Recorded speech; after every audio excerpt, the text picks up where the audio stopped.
Mike's Daily Podcast. FF episode 1423. Hello, I'm Mike Matthews, broadcasting from Cafe Anyway.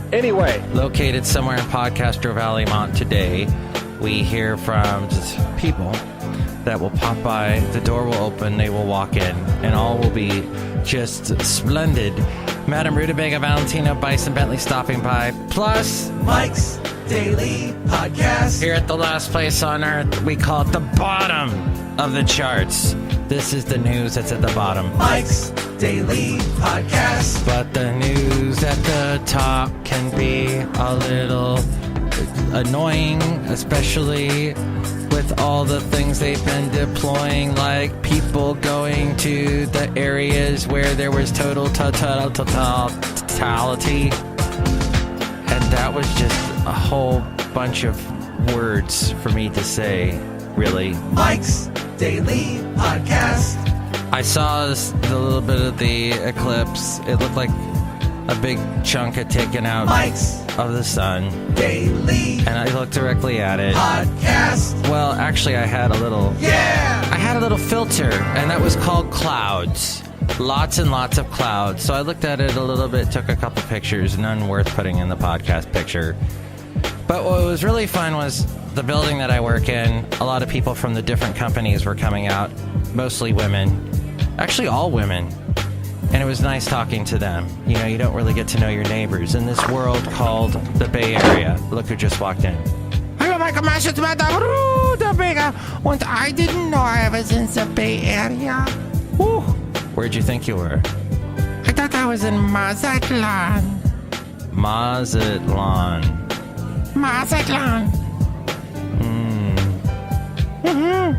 That's a cool place to be, I think. Maybe. I don't know. I've never been there. Look who else walked in.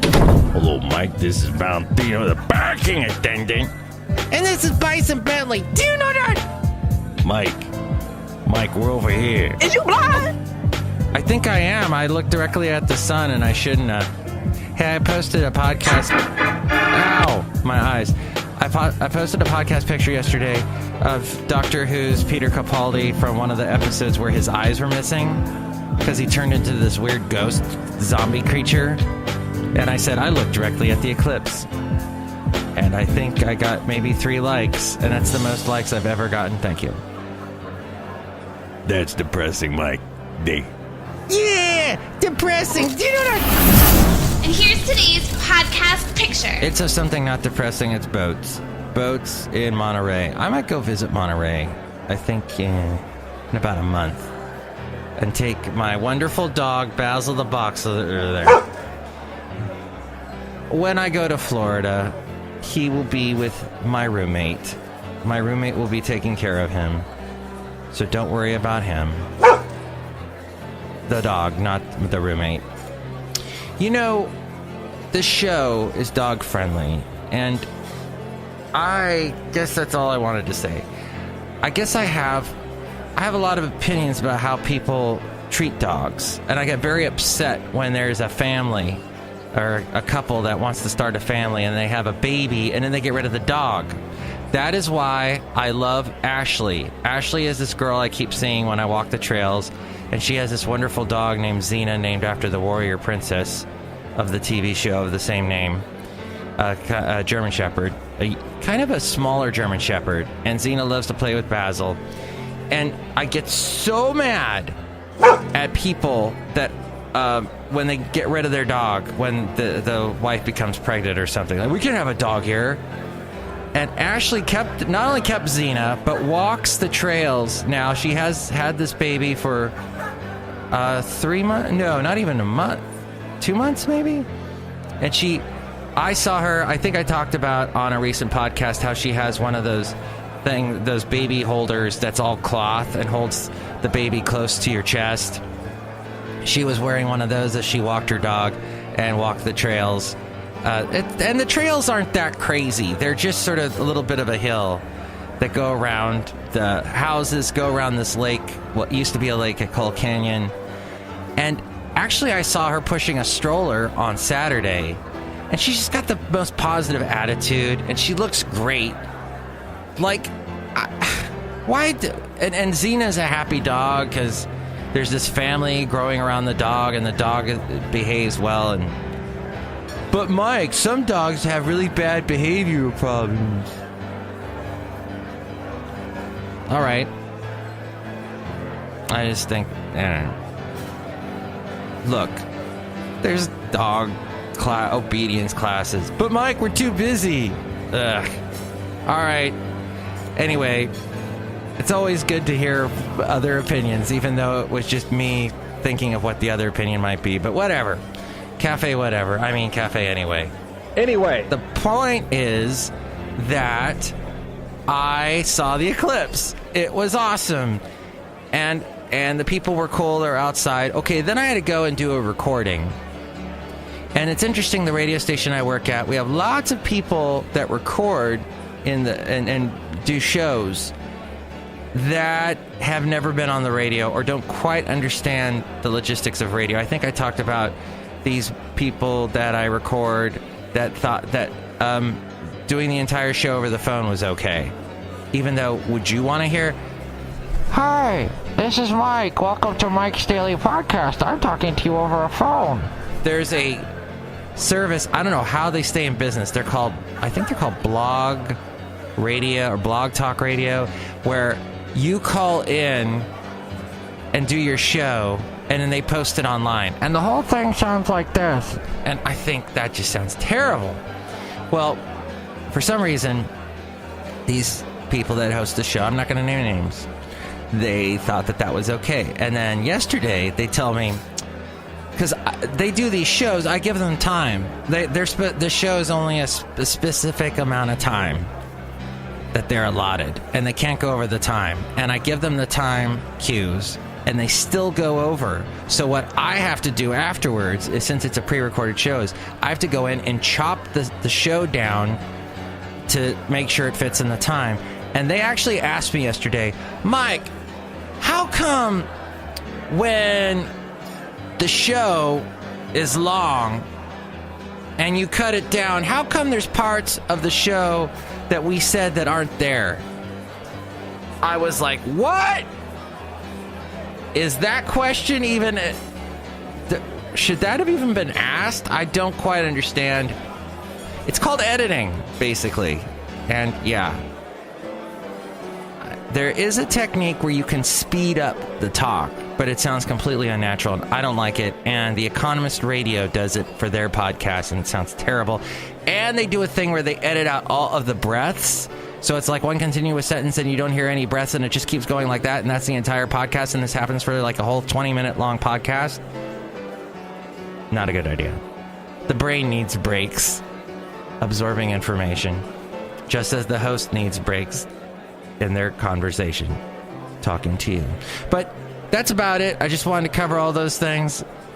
MIKEs-DAILY-PODCAST.com is where you can go. I like to lift the curtain from time to time, I guess, to show you the inner workings of this field called radio and podcasting, which will never go away, because we're always doing things. And we, like, you are listening to the show as you are doing something rather interesting, I'm sure.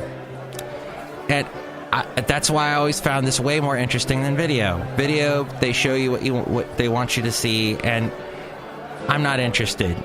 It really isn't. I'd rather listen and do something that helps me. You know, I'm a multitasker is what I'm saying. But MIKEs-DAILY-PODCAST.com if you'd like to check out that. There is video. Well, there's not really video on it. There's pictures of me. There's the podcast pictures. And that's about it. I don't get too into that. But there, if you want to help out the show, there's the Amazon link. If you want to click on that and buy whatever it is you're going to buy. And the PayPal will help us out that way, too. Okay, now the segment called... Oh my god! The bottom of the charts. Here we are down at the bottom of the charts. And the bottom of the news charts, that is. And the news, the big news, but I guess it's the bottom here. I don't know, we're having a Poseidon Adventure sort of moment. But President Trump put forward yesterday a long-awaited strategy for resolving the nearly 16-year-old conflict in Afghanistan. But he failed to specify either the number of troops that would be committed or the conditions by which he would judge the success of their mission there. According to the New York Times, In a nationally televised primetime speech to troops at Fort Myer, Virginia, Trump said there would be no blank check for the American presence in Afghanistan, but in announcing his plan, he embraced deepening American involvement in a military mission that has bedeviled his predecessors and that he once called futile. My original instinct was to pull out, and historically I like following my instincts, he said. But all my life I've heard that decisions are much different when you sit behind the desk in the Oval Office. In other words, when you're president of the U.S. Yeah, we get it. Oval Office, president. You didn't have to clarify that, but... So I studied Afghanistan in great detail and from every conceivable angle.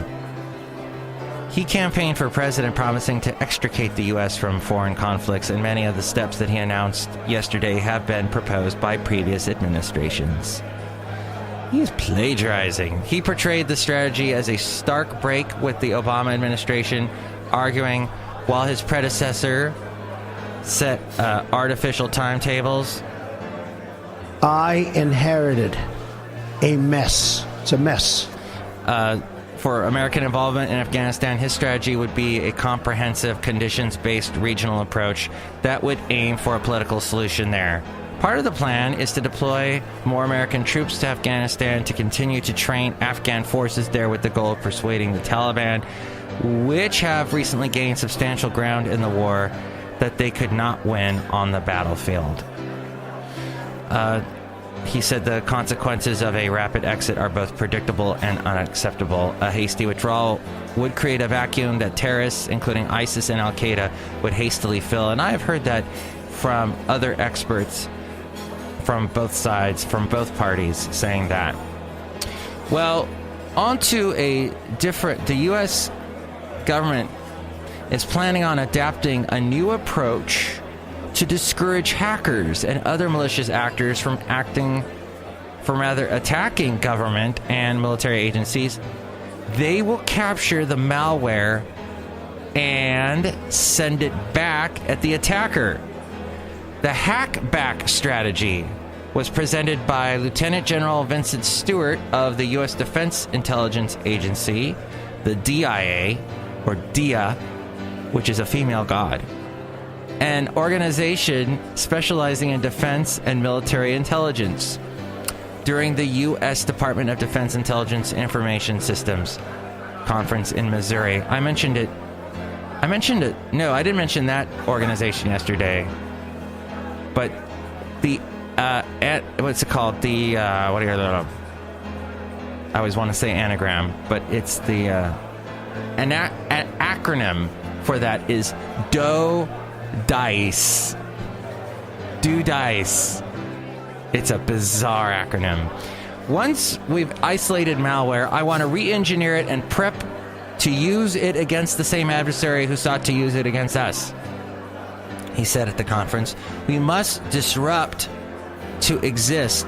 The DO-DICE conference was attended by members of the FBI, CIA, National Security Agency, NSA, the National Geospatial Intelligence Agency, and the Office of the Director of National Intelligence, also known as NAMBLA. That was a joke I stole from The Daily Show. They used to do that all the time. Anytime they were doing an acronym, they would go with that. It's a bad joke. Companies including Microsoft, Xerox, the NFL, FireEye, and Data Robot also attended the event. It was clear from the event that the DIA was interested in taking a more aggressive approach to fighting back against attackers. In addition to Stewart's suggestion that the organization could reconfigure malware and return it to its sender, the chief information officer for the agency also advocated for going on the offensive in response to attacks. In the past, we've looked inward, focusing on improving our internal processes, business practices, integration. Today, we are looking outward, directly at the threat. The adversary is moving at a faster pace than ever before, and we must continue to stay one step ahead. And finally, one little bit of tech news here. It's official Oreo. And didn't Trump say no more Oreos? There's a clip of that somewhere that I would play for you, but what's the point? What's the point? That was my Marvin and the what was that robot's name of Hitchhiker's Guide to the Galaxy? Marvin the Android, right? Oreo is the newest version of Android, Google's mobile operating system. The updated software, which has been available for the last few months in developer beta, will arrive on devices by the end of the year. If you have an Android, you will get an Oreo. Yum. It was a long guessing game about what the O in Android stands for. Oh, yeah, because they're going through the whole name, Android. For the uninitiated, Google names each new version of Android alphabetically and after a candy or sweet. Oh! For example, the most recent version was dubbed Nougat.